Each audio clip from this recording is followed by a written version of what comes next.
آج کا بیت بازی کا پروگرام میں شاعر مشرق علامہ اقبال کے نظر کرتا ہوں اور انہی کے شعر سے ابتدا کرتا ہوں.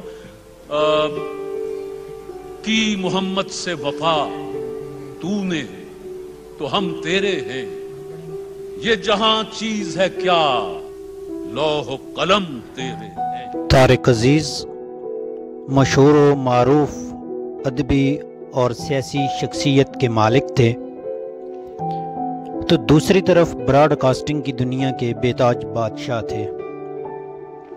جس بھی شعبے میں قدم رکھا کامیابیوں نے ان کے قدم چومے.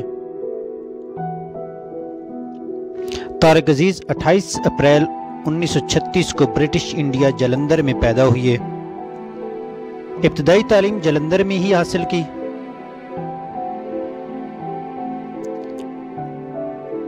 جب بٹوارہ ہوا تو طارق عزیز کا خاندان بھی لاکھوں مہاجرین کی طرح پاکستان آ گیا. سہیوال میں یہ خاندان رہائش پذیر ہوا. تاہم طارق عزیز نے لاہور کو اپنا مسکن بنایا. طارق عزیز اپنے ایک پروگرام میں ایک انٹرویو میں بیان کرتے ہیں کہ انہیں مکان الاٹمنٹ کے لیے شدید مشکلات سے دوچار ہونا پڑا.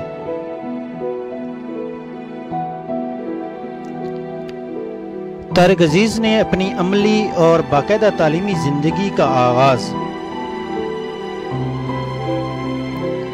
ریڈیو پاکستان لاہور سے کیا. آگے چل کر 26 نومبر 1964 کو جب پی ٹی وی نے اپنی پہلی نشریات کا آغاز کیا تو پردہ سکرین پر نمودار ہونے والے وہ پہلے شخص تھے. یوں اس لمحے کی بدولت آپ تاریخ میں امر ہو گئے. السلام علیکم. پاکستان ٹیلی ویژن سروس کی جانب سے طارق عزیز آپ سے مخاطب ہے. خواتین و حضرات، آج جمعرات ہے اور نومبر کی 26 تاریخ. آج کا یادگار دن پاکستان میں ٹیلی ویژن کے حوالے سے ایک تاریخ ساز دن ہے. آج وہ دن ہے جب اپنی اس لاہور میں، اس شہروں کے شہر میں، اس کالجوں کے شہر میں، اس باغوں کے شہر میں، اس پھولوں کے شہر میں پاکستان ٹیلی ویژن اپنی نشریات کا آغاز کرتا ہے. ابھی کچھ دیر پہلے صدر پاکستان انہوں نے بطور اداکار فلمی دنیا میں قدم رکھا اور وحید مراد کے ساتھ پہلی فلم انسانیت جو 1967 میں ریلیز ہوئی کام کیا. اس کے علاوہ پٹاری، ہار گیا انسان اور سالگرہ فلم میں بھی کام کیا، جو سب سے زیادہ کامیاب اور قابل ذکر فلم ان کی رہی.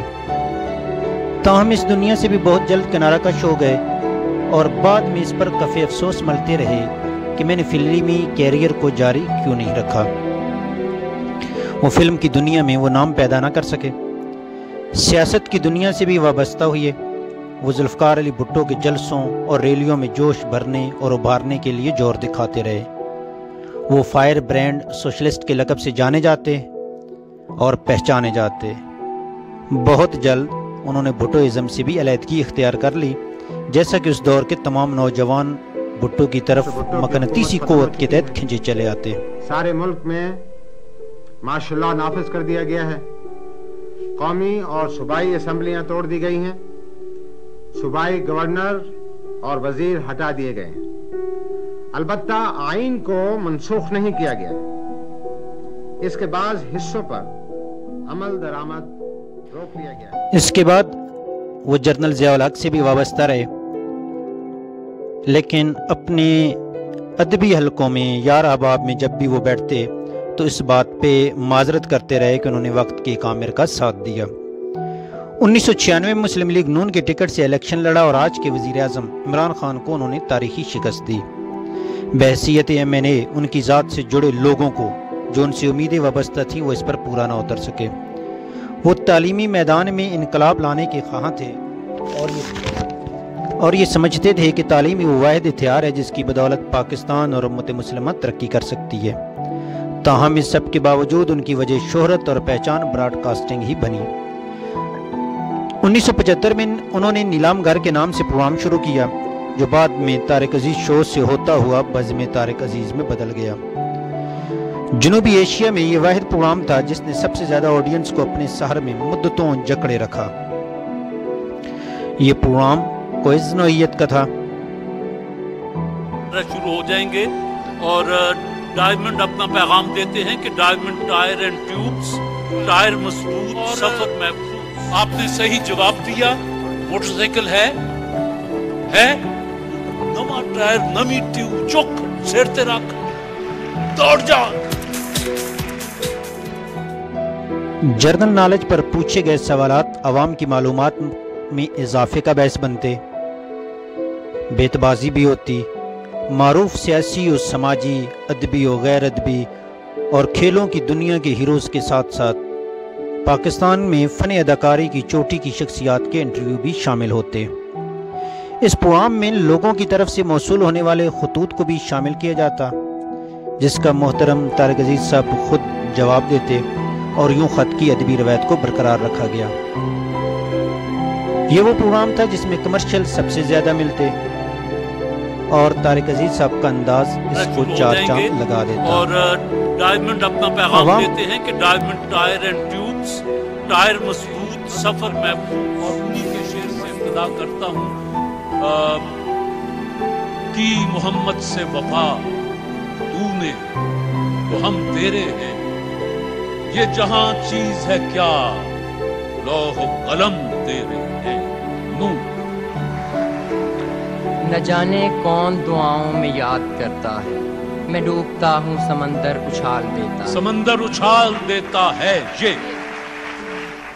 یہ کہتا ہے بدلے ہوئے موسم کا اشارہ، یہ زندگی ہو جائے گی اپنی بھی سبوتاج۔ یولیدہ منہ، اکھڑی سانسیں، بکھرا بکھرا کاجل، شب کا سارا حال کہے ہے اس بستر کی سلوٹ۔ ٹوٹ کر خورشید کی کشتی ہوئی غرق آب نیل، ایک ٹکڑا تیرتا پھرتا ہے روئے آب نیل۔ روئے آب نیل لام۔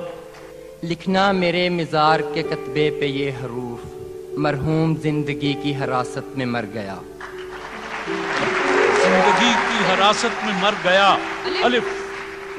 اس ذوف میں تو آتا ہے سینے سے لب تلک، کہتے ہیں اپنے نالے کو ہم نارسا ابس۔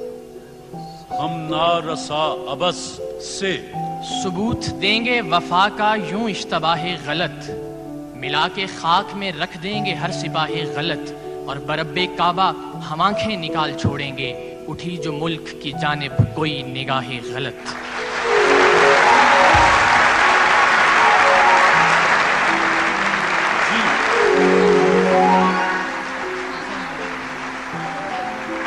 پینٹونک کی ٹیم۔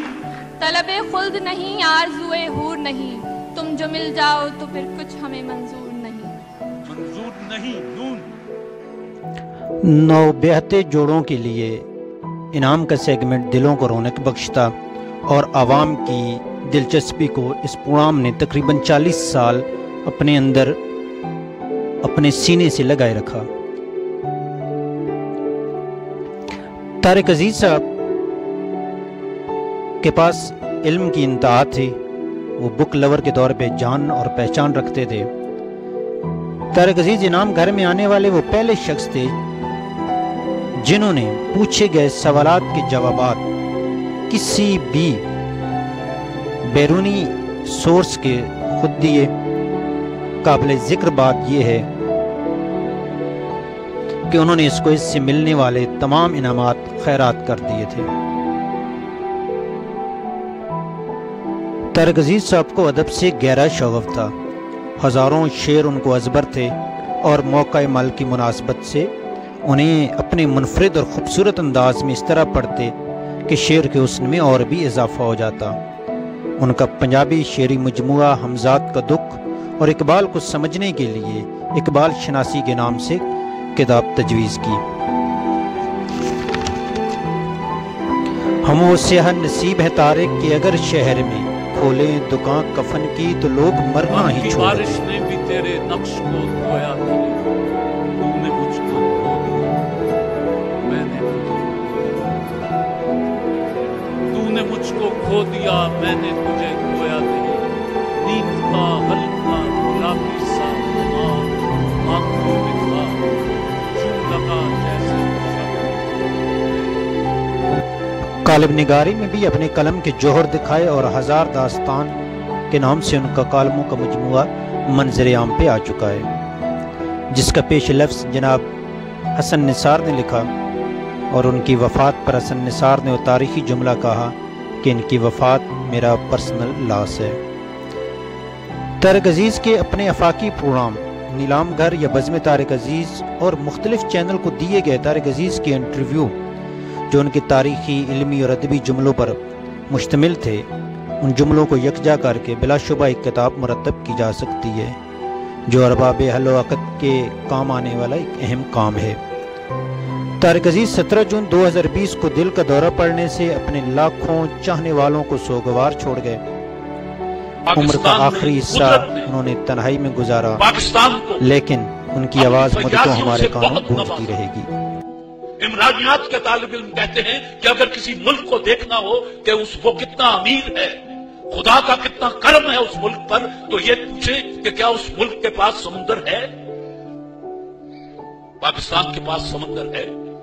پھر وہ کہتے ہیں یہ دیکھیں اس کے پاس پہاڑ ہیں، دنیا کی 8 خوبصورت ترین اور بلند ترین چوٹیوں میں سے 6 پاکستان کے پاس۔ خلا بازوں کا سوٹ بنایا جاتا ہے، جواب آپ کا درست ہے۔ آنے والے معزز مہمانوں کو خوش آمدید۔ یہاں سے آغاز کرتے ہیں، آپ کو لیے چلتا ہوں، سٹال کھلتا ہے، اصلی فوم